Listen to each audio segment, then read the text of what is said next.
എല്ലാവർക്കും നമസ്കാരം. നമ്മുടെ പുതിയ വീഡിയോയിലേക്ക് എല്ലാവർക്കും സ്വാഗതം. ഇന്ന് നമുക്ക് കുറച്ച് അമ്പഴങ്ങ കിട്ടിയായിരുന്നേ. ഇത് അനിയനൊക്കെ അവരുടെ വീട്ടിൽ നിന്ന് കൊണ്ട് തന്ന കേട്ടോ. ഇത് കുരുവില്ലാത്ത ടൈപ്പ് അമ്പഴങ്ങയാണ്. അതുകൊണ്ട് ഇത് അരിഞ്ഞെടുക്കാനൊക്കെ നല്ല എളുപ്പമുണ്ടായിരുന്നു കേട്ടോ. നമ്മുടെ നാടനാണ്. അതിൻ്റെ അകം മൂത്ത് കഴിഞ്ഞാൽ അപ്പടി ഈ നാര് പോലെ ഇരിക്കുകയല്ലേ. ഇതാകുമ്പം നല്ല മാങ്ങയൊക്കെ പോലെ തന്നെ നന്നായിട്ട് അരിഞ്ഞെടുക്കാൻ എളുപ്പമുണ്ടായിരുന്നേ.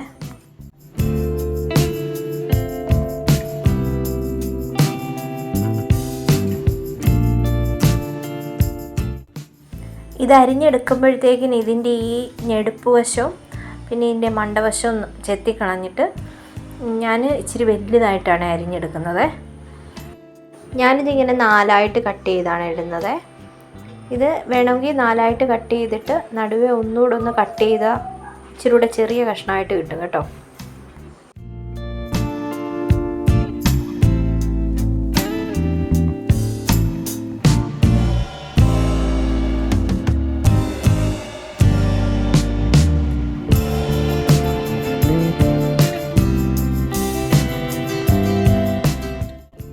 അപ്പോൾ അത് ഈ ഒരു വലുപ്പത്തിലാണ് ഞാൻ അരിഞ്ഞെടുക്കുന്നത്.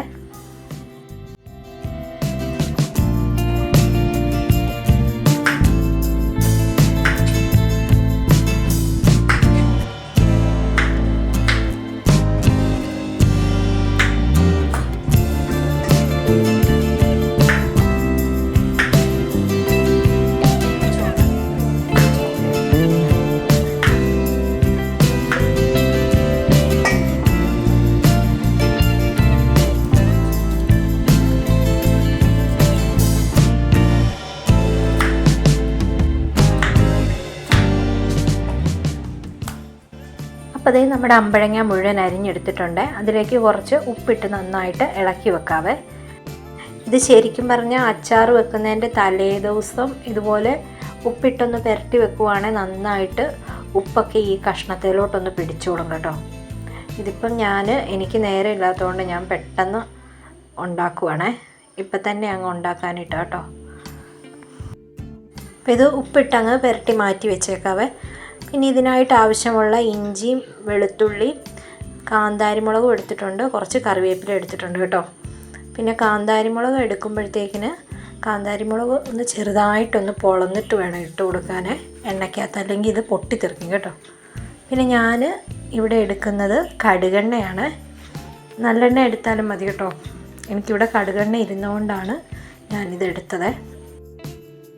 ഇനി എണ്ണ നന്നായിട്ട് ചൂടായി വന്നു കഴിയുമ്പോൾ അതിലേക്ക് കടുകും ഉലുവായും ഇട്ട് പൊട്ടിച്ചെടുക്കാം. പിന്നെ അതിലേക്ക് നമ്മൾ അരിഞ്ഞു വെച്ചിട്ടുള്ള ഇഞ്ചിയും വെളുത്തുള്ളിയും കാന്താരിമുളകും കൂടി ഇട്ട് നന്നായിട്ടൊന്ന് വഴറ്റി കൊടുക്കാവേ.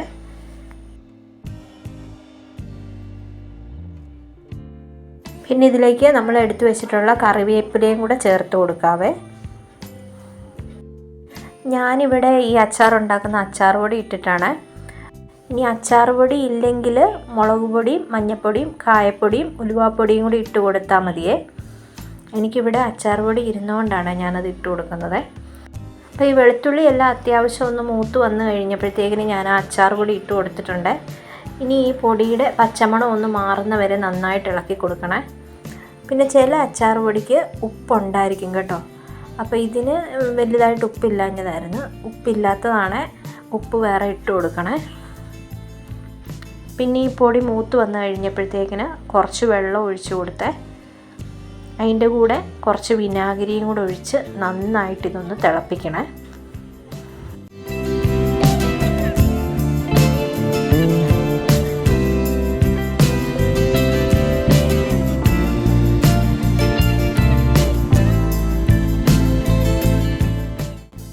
അപ്പം ഞാൻ നോക്കിയപ്പോൾ ഇതിന് ഇച്ചിരി ഉപ്പ് കുറവുണ്ടായിരുന്നേ.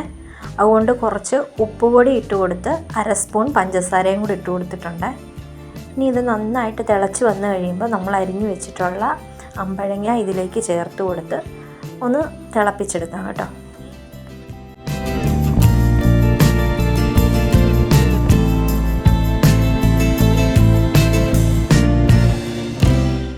നമ്മുടെ അമ്പഴങ്ങ ഇച്ചിരി കൂടുതലുണ്ടായിരുന്നേ.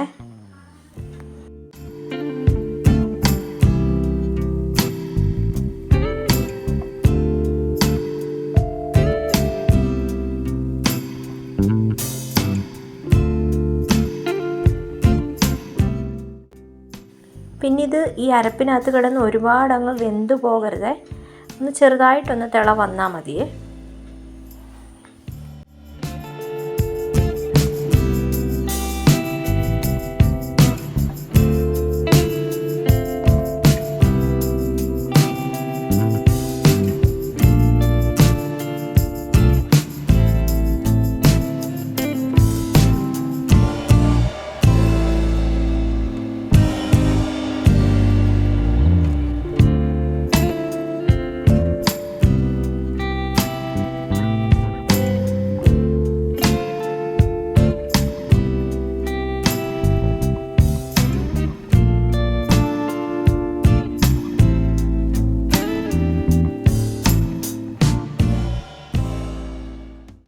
അപ്പോൾ ദേ നമ്മുടെ അമ്പഴങ്ങ അച്ചാർ ഇവിടെ റെഡി ആയിട്ടുണ്ട്.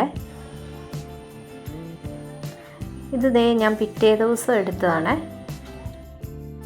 നമ്മുടെ അച്ചാറിന് ഒത്തിരി ഗ്രേവി ഒന്നുമില്ലേ, നല്ലൊരു പെരളം പോലെ ഇരിക്കുന്നത് കേട്ടോ. അപ്പം വീഡിയോ ഇഷ്ടപ്പെടുവാണെങ്കിൽ ലൈക്ക് ചെയ്യാനും ഷെയർ ചെയ്യാനും സബ്സ്ക്രൈബ് ചെയ്യാനും മറക്കരുത്. Thank you for watching.